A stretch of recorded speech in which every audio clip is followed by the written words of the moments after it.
Perkenalkan, nama saya Arzal Ramadan. Di sini saya akan review sebuah artikel berjudul Assessing Corrosion Mechanism in Brazilian Reinforced Concrete Pitch, Consideration on Inspection Procedure and Detection Technique. Dipersingkat, memahami dan mendeskripsikan kerusakan serta kegagalan struktur yang mempengaruhi kekuatan jembatan beton adalah langkah pertama untuk mengusulkan metodologi pemulihan bagi yang terkena dampak struktur untuk memperluas dan mengoptimalkan sistem VRI negara dalam jumlah yang signifikan. Jembatan beton bertulang dibangun di periode ini, namun banyak kerusakan struktural terutama korosi ditemukan di jembatan beton bertulang Brazil, mempengaruhi serta dengan cara ini masa pakai di kapasitas struktur tersebut. Ada korosi pada jembatan beton bertulang. Efek proses pada struktur beton bertulang bergantung pada beberapa faktor, mencakup desain, struktural, kegagalan struktural, agresivitas, lingkungan, dan komposisi jenis beton. Jenis pertama masuk ke dalam kerusakan yang terjadi pada semen dan elemen struktur yang menggunakan beton, terutama yang terjadi retakan. Kompleksitas ini yang kemudian menjadi alasan utama penghalang standarisasi dampak dari korosi itu sendiri. Akan tetapi, terdapat beberapa akibat yang disebabkan dari korosi dalam beton bertulang itu sendiri. Alkalinitas ini ditemukan oleh hidrasi beton yang terbentuk dari larutan hidroksida pada struktur. Namun apabila alkalinitas beton mengalami pengurangan dan komponen agresif menembus struktur lapisan pasif-pasif, biasanya akan mengalami kehancuran yang dimana akan mengakibatkan batang logam mengalami korosi. Bukti utama dari proses yang memburuk pada tulangan termasuk hilangnya batas penampang dan munculnya noda oksida yang berasal dari korosi produk. Mekanisme korosi pada jembatan beton bertulang. Lingkungan agresif bertanggung jawab atas beberapa besar kasus korosi pada struktur beton bertulang. Hal ini dapat menyebabkan kerusakan lingkungan yang telah dilakukan melalui mekanisme yang berbeda. Terdapat dua mekanisme korosi yang paling umum, yaitu aksi klorida dan karbonasi.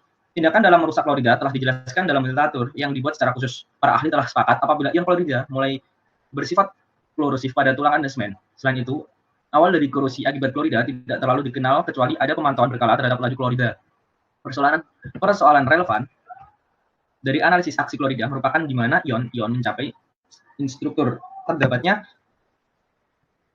klorida dalam struktur diakibatkan oleh komposisi beton dan persiapan maupun transportasi ionik eksternal. Penetrasi ion eksternal dalam struktur merupakan metode berarti yang lain buat meningkatkan laju klorida di dalam struktur. Upaya kokoh sudah dilakukan untuk merancang, meningkatkan model serta sensor penetrasi klorida di dekade terakhir. Tidak hanya mekanisme klorida, transportasi ion ke beton itu perlu dicatat kalau konsentrasi klorida yang besar di hawa atau air dekat bangunan merupakan kondisi berarti buat mengawali pengangkutan serta dampaknya korosif. Walaupun terdapat konsentrasi reaktif minimum buat mengawali struktur kerusakan, tingkat ini bisa dengan gampang dicapai di sebagian area. Jembatan Brasil sangat rentan terhadap tipe korosi ini serta seluruh mekanismenya mayoritas dari mereka terletak di area yang kasar.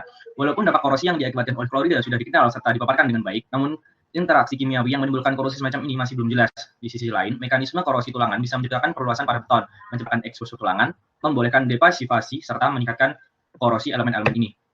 Pertimbangan tentang inspeksi jembatan. Seperti yang terlihat sebelumnya, jembatan beton bertulang dihadapkan pada bermacam mekanisme kehancuran yang sangat populer merupakan karbonasi serta aksi klorida sudah dideskripsikan sebagai proses korosif yang universal serta kokoh dalam struktur beton bertulang. Sebagian diperlukan untuk menghindari terjadinya kerusakan yang disebabkan oleh mekanisme kerusakan, untuk menjaga fungsionalitas struktur dan untuk memperbesar umur layanannya. Itu berarti bahwa inspeksi visual berperan penting dalam proses inspeksi global yang memengaruhi keputusan tentang yang mana pengujian khusus harus dilakukan.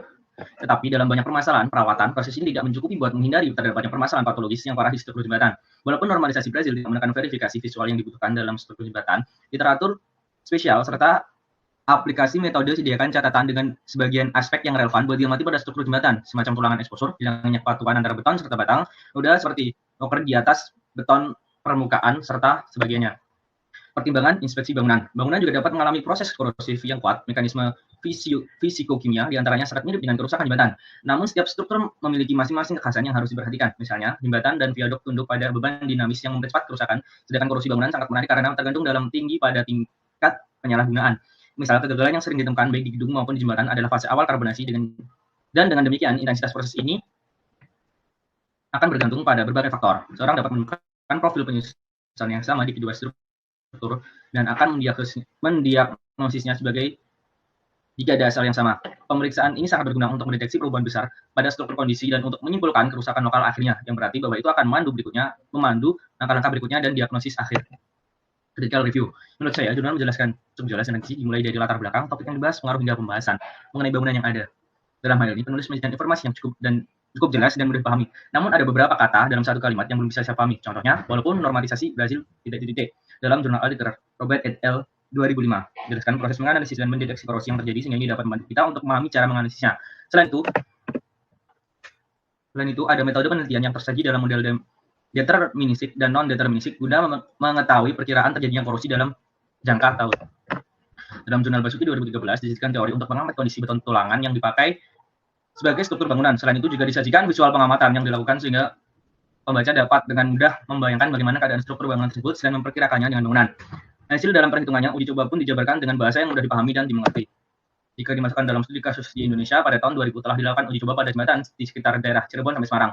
Uji ini dilakukan pada 35 jembatan di daerah sana, dan hasil uji menunjukkan jika 35 jembatan tersebut struktur tulangan bajanya tidak tahan pada korosi. Penelitian ini menggunakan metodologi yaitu membuat sebuah benda dan cairan penguji korosi.